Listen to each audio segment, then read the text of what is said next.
नमस्ते दोस्तों। मुझे उम्मीद है कि आप सब ठीक होंगे। आज की कहानी बहुत चौंकाने वाली और दर्दनाक है। मैं कल्पना भी नहीं कर सकता कि यह कैसे संभव है, लेकिन अपराध की कोई सीमा नहीं होती। तो चलिए शुरू करते हैं हमारी कहानी, जिसका नाम है सबसे कम उम्र का हत्यारा, अमरदीप सदा का खौफनाक रहस्य। भारत के इतिहास में कुछ कहानियां ऐसी हैं जो सिर्फ सुनी नहीं जाती, बल्कि महसूस की जाती हैं। उनकी दहशत, उनका खौफ आज भी हमारी रूह को कंपा देता है। यह कहानी है एक ऐसे नाम की जिसने 2007 में पूरे भारत को हिलाकर रख दिया था। अमरदीप सदा, एक 8 साल का बच्चा जिसे दुनिया का सबसे कम उम्र का सीरियल किलर माना गया। बिहार के मुसहरी गांव में फैली दहशत की यह दास्तान मासूमियत की आड़ में छिपे एक ऐसे अंधेरे को उजागर करती है जिसकी किसी ने कल्पना भी नहीं की थी। मासूमियत की आड़ में मौत। पहली घटनाएं। बिहार के मुसहरी गांव में अमरदीप एक सामान्य शरारती बच्चे जैसा ही लगता था। गांव के लोग उसे प्यार करते थे। वह अक्सर दूसरों बच्चों के साथ खेलता था और उसकी उम्र सिर्फ 8 साल थी। कोई सोच भी नहीं सकता था कि उसके अंदर इतनी क्रूरता छिपी हो सकती है जो एक वयस्क अपराधी को भी शर्मसार कर दे। कहानी की शुरुआत 2007 में हुई, जब अमरदीप ने अपनी ही 6 महीने की चचेरी बहन की हत्या कर दी। यह घटना इतनी अकल्पनीय थी कि परिवार और गांव वालों ने इसे एक दुखद दुर्घटना या किसी जानवर का हमला मान लिया। अमरदीप ने मासूम बच्ची को गांव के बाहरी खेत में ले जाकर गला घोंट दिया और फिर पत्थरों से बुरी तरह कुचल दिया। जब बच्ची गायब हुई तो परिवार ने उसे हर जगह ढूंढा, लेकिन कोई सुराग नहीं मिला। कुछ दिनों बाद जब उसका क्षत विक्षत शव मिला तो पूरे गांव में गहरा सदमा और मातम छा गया। किसी को यह शक नहीं हुआ कि इस भयानक कृत्य के पीछे एक बच्चा हो सकता है, वह भी परिवार का ही सदस्य। मासूमियत की आड़ में मौत। पहली घटनाएं। बिहार के मुसहरी गांव में अमरदीप एक सामान्य शरारती बच्चे जैसा ही लगता था। गांव के लोग उसे प्यार करते थे। वह अक्सर दूसरों बच्चों के साथ खेलता था और उसकी उम्र सिर्फ 8 साल थी। कोई सोच भी नहीं सकता था कि उसके अंदर इतनी क्रूरता छिपी हो सकती है जो एक वयस्क अपराधी को भी शर्मसार कर दे। कहानी की शुरुआत 2007 में हुई, जब अमरदीप ने अपनी ही 6 महीने की चचेरी बहन की हत्या कर दी। यह घटना इतनी अकल्पनीय थी कि परिवार और गांव वालों ने इसे एक दुखद दुर्घटना या किसी जानवर का हमला मान लिया। अमरदीप ने मासूम बच्ची को गांव के बाहरी खेत में ले जाकर गला घोंट दिया और फिर पत्थरों से बुरी तरह कुचल दिया। जब बच्ची गायब हुई तो परिवार ने उसे हर जगह ढूंढा, लेकिन कोई सुराग नहीं मिला। कुछ दिनों बाद जब उसका क्षत विक्षत शव मिला तो पूरे गांव में गहरा सदमा और मातम छा गया।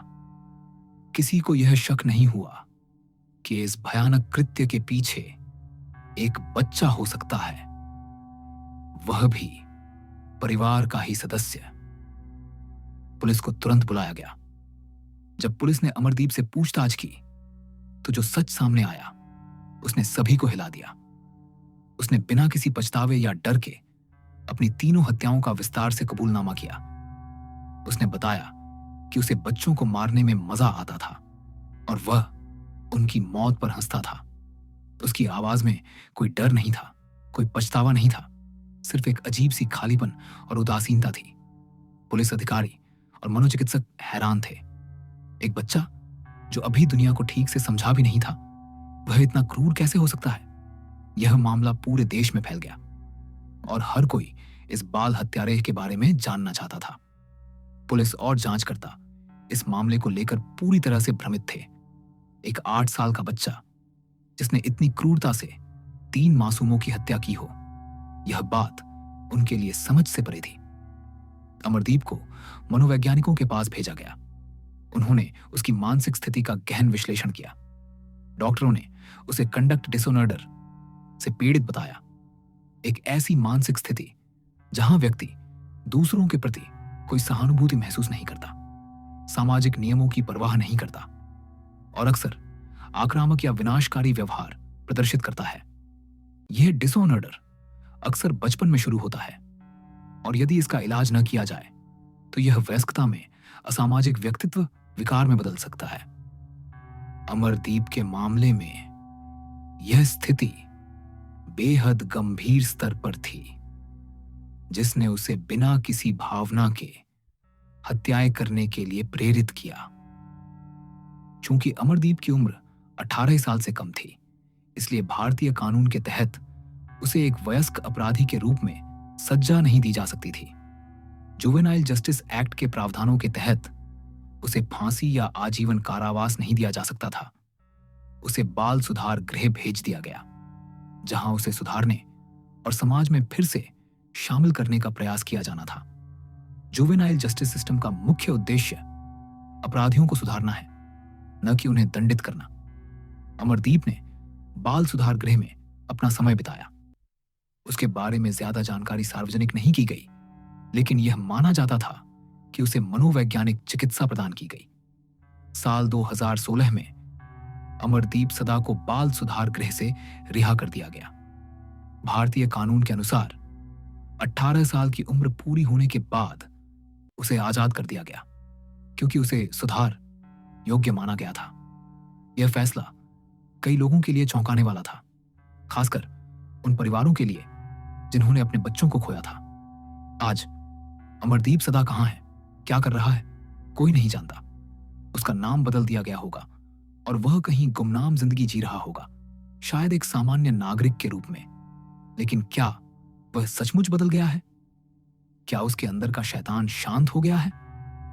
क्या कंडक्ट डिसऑर्डर जैसी गंभीर मानसिक स्थिति का पूरी तरह से इलाज हो सकता है, या वह आज भी समाज में छिपा है, एक सामान्य चेहरे के पीछे अपने अगले खौफनाक खेल के लिए सही मौके का इंतजार कर रहा है? यह सवाल आज भी हवा में गूंजता है, एक ऐसी खामोशी के साथ जो किसी भी चीख से ज्यादा डरावनी है। तो दोस्तों, यह खौफनाक कहानी यहीं खत्म होती है। कृपया मेरे चैनल को सब्सक्राइब करके और वीडियो को लाइक करके अपना समर्थन दें। मेरे चैनल पर अन्य खौफनाक कहानियां भी जरूर देखें। वीडियो देखने के लिए आपका बहुत बहुत धन्यवाद। मैं आपके अच्छे स्वास्थ्य की कामना करता हूं। अगली खौफनाक कहानी में मिलते हैं।